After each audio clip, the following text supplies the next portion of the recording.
Sanjit ready? আচ্ছা, এগুলো সাজাও, কিভাবে আছে সাজাও।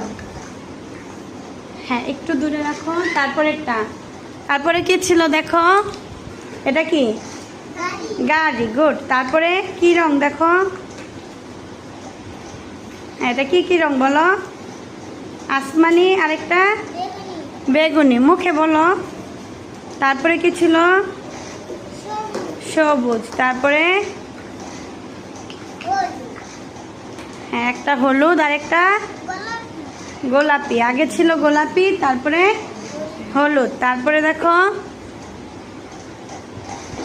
হ্যাঁ, এখানে কি কি রং? হলুদ আর বেগুনি। গুড। তারপরে এই দুইটা কি? আসমানি। হয়েছে? দেখো তো, আমরা একটু মিলাই ওরটা ঠিক আছে কিনা। সবগুলো ঠিক আছে, তাই না? সবাই হাততালি দাও। গুড।